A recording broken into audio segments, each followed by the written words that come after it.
Alright, what's up guys? Mason the Brock Henderson here, and I gotta say I was a little confused. Um, I was I thought I was going into the season finale of Gotham, but it was actually the episode before the season finale. So at the end of the episode, I'm like, no, they're gonna leave us in this type of cliffhanger. Are you kidding me? But no, they're leaving us in a cliffhanger for the next episode. So I'm good. I realize that now. I'm okay now. Um, but yeah, really good, intense episode. Some good twists thrown in there that some of them were a little predictable, but they weren't predictable bad. I've said this a lot recently because there have been some like predictable good and some predictable bad moments in a few of the shows that I watch.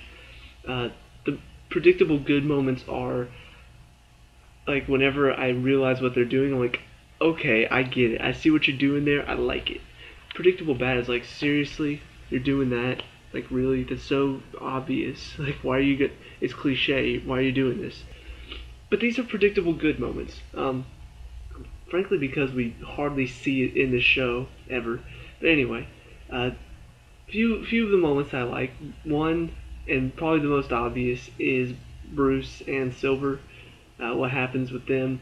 He's talking with Selena about how he's got to figure out the name of his parents' killer from her, um, and you know trying to, I guess, get the information out of her. But Selena's like, you don't know how to do it. She's shrewd. She sees through everything. She'll know, and she says a line that I like very much because, as somebody who likes to act, what she says is very true from an actor's standpoint as well. The best liars are the people who tell the truth. Um, just you don't you tell the truth in a certain way, and sure enough, later on in the episode, you find out that he tells her that she means a lot to him, that he can't imagine his life without her. She's like, so is that all true? He's like, yeah, just not about her. Just like, oh, that's sweet. But you guys are going to become lifelong frenemies, so frenemies with benefits, actually, if you think about it. But anyway, so the way they handle it, though, Bruce and Silver get kidnapped, and I'm like, holy crap! Like, is Alfred gonna jump in and save the day? What's going on? But then the guy drags Bruce out of the room, threatening to cut off his fingers, and Silver's like freaking out, like, no, Bruce, no! And once he did that, I'm like, wait, did Bruce set this up? Like, this, there's no way they actually did anything bad to Bruce because one, he's still got all his fingers as Batman, and two, he's Batman, so he obviously doesn't die. Is this a setup? And sure enough, the guy comes back in, starts talking to her, and Silver like adopts her evil personality, I guess. Her true personality being Gallivant's niece, and do you know who my uncle is? He will find you and he will gut you like a fish. And then, but he still threatens to kill her, and she's like, fine, fine. He told me the name was Malone, and it's like there are a lot of Malones. His name started with an M. I don't know. And that's when Bruce walks in with Selena. The guys are apparently friends of Selena, which I think should have been obvious. They looked familiar, I think. I can't remember. But yeah, they walk in and Bruce is just like, I had to trick you to find out what you knew. Just a very satisfying moment to see Bruce get the better of her, because for so long she's been like this little seductress, and every single time you see her when she's not around Bruce, she's like, I've got Bruce wrapped around my pinky. And you're just like, oh, Bruce, you gotta see through this man. But he finally does. He gets the better of her, and it's satisfying. Something else really good with this episode is everything going on with Jim trying to get information on Galavan.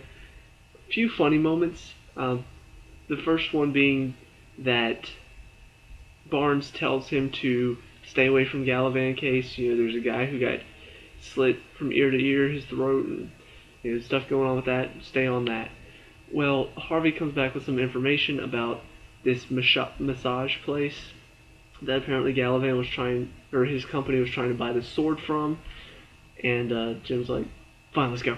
And so they go find out about it, and one of the brothers that, I don't know the name of this organization that he's a part of, but one of them are there killing a guy.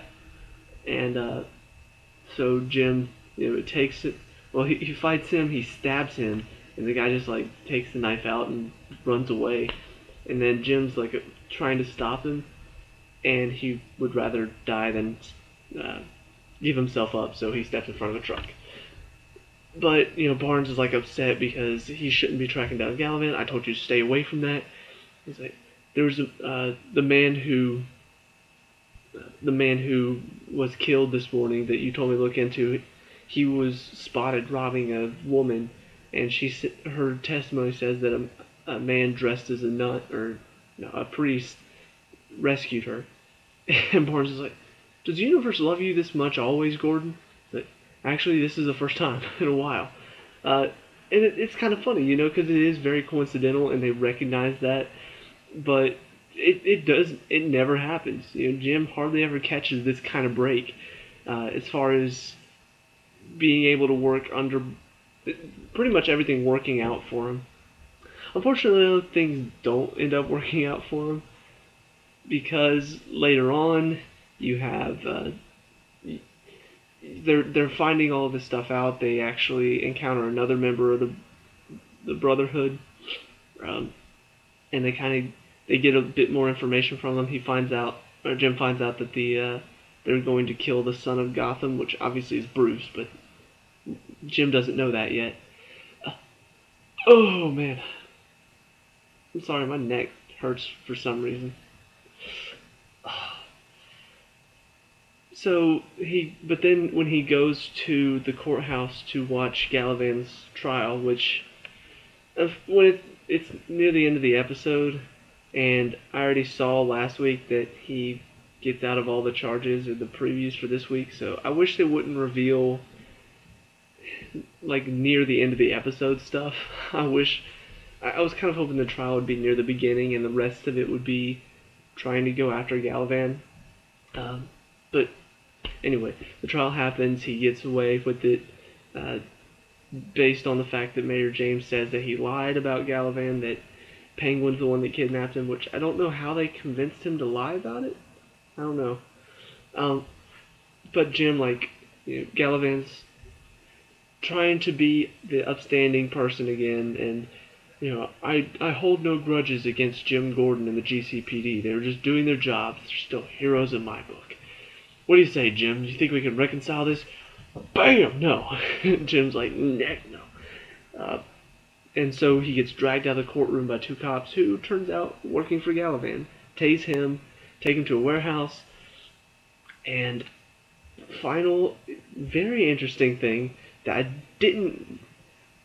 I should have known, but I wasn't really expecting. Jim's like, he's being held, and Gallivan's like, they're going to kill you, and blah, blah, blah. And he starts to walk away. He's like, you know what? I have some time to spare. Let him loose. And they cut his bonds.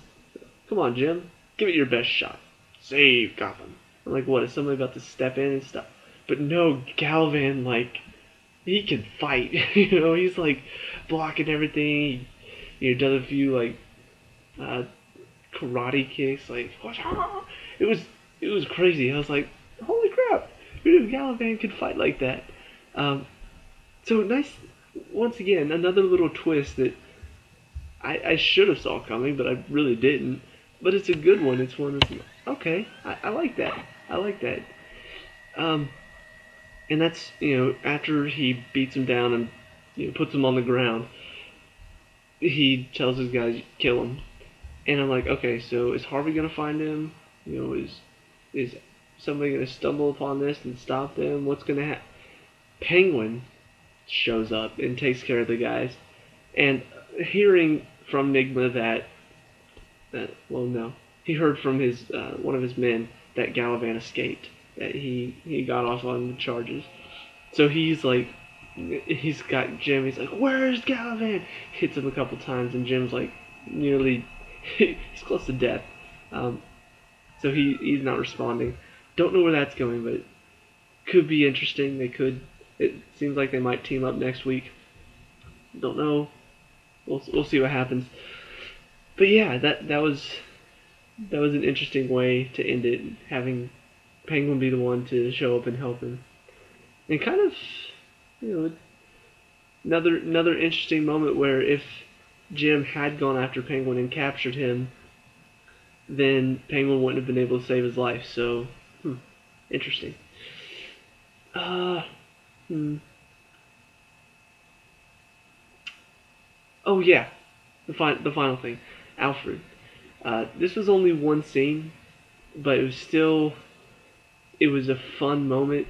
He's trying to find Bruce because of what happened, him and Silver getting kidnapped, and he goes into Galavan's place, and Tabitha's there, and she's grabbing something out of the fireplace, and they fight a little bit, and once again showing because I may have touched on this before, I can't remember, but it's nice to see Alfred training Bruce because it kind of helps show that bond that they have, but also what's coming in the future. Because we never really find out about Bruce and why he's Batman and how he learned to fight. In Batman Begins, the movie, he learned under Ra's al Ghul, but even before then, he could still fight. It's like, well, how did he know how to fight? How did he learn? We're seeing Alfred knows a lot of stuff, knows a lot of combat. He holds his own in a fight against Tabitha, which not a lot of people can do.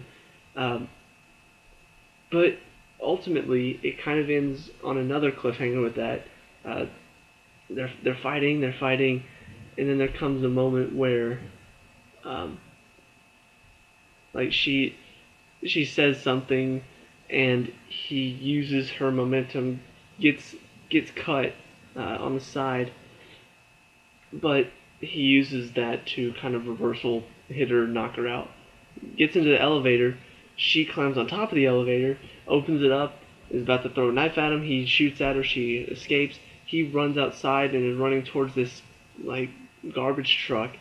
She like takes out a knife and just just a good like I don't know, maybe 30, 40 yards throw, and gets him in the shoulder, and he falls into the garbage truck. So it kind of ends in a bit of a draw because he technically won the first battle, but then ran away, and then she got up and won the chase, I guess. So kind of a tie. But like I said, it's Alfred, and he's holding his own in a battle against Tabitha. That's impressive. It's nice to see that. And I don't know. Obviously, they're not going to kill Alfred, but I don't know where this is going and what's going to happen with Alfred. If he's going to find his way to Bruce and help him, I don't know. But the big, obviously, the big turning point is Bruce gets home and he's looking for Alfred. He's not there. Later, he hears the door open. He's like, "Alfred, welcome back." It's Galavan, and he holds up the knife. And he's like, "I've been waiting a long time for this," or something. I can't remember the line now, but it's kind of like, so this is it. This is what they've been building up to for next week's finale. Once again, watching, thinking this was the fall finale, and then it ends with that. I'm like, no. And it says next week on the fall finale. I'm like, okay, we're good. But yeah, really good episode. It was intense, but it was also building up to next week, which is going to be this awesome climax.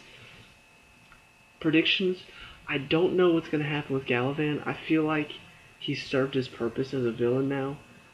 Jim, Alfred, Penguin, it seems like all of them are working together to stop him.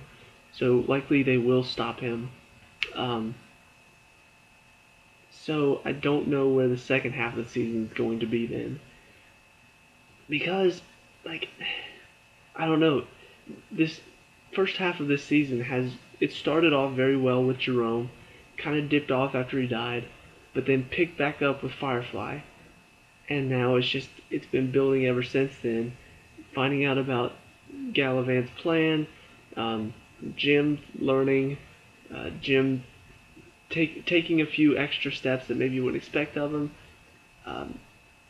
Barbara taking a psycho turn. It's all been very interesting. It's all been very well done, well scripted. So I don't know what the second half of the season is going to have, because all I can think is where can they go from here? How can they make it better? Because what I don't want to see them do is become Batman. Like, I like what they're doing now with Jim being the center of attention, Bruce being kind of on the outskirts, but he's still involved because of Gallivant and his plan. So it's not Bruce becoming Batman, it's Bruce as a target, it's Bruce as a victim, and he's having to survive. Jim, though, is the center of attention. It's all about him and the GCPD and what's going on with him and his life, his love, the ex love that turned crazy. It's all about him, and I want them to keep it that way. I want them to not turn it into a Batman cartoon, because then it's like, well, now it's not Gotham anymore. But yeah, really, really good episode. I can't wait to see what they do with the fall finale. I'll see you guys there. Peace out.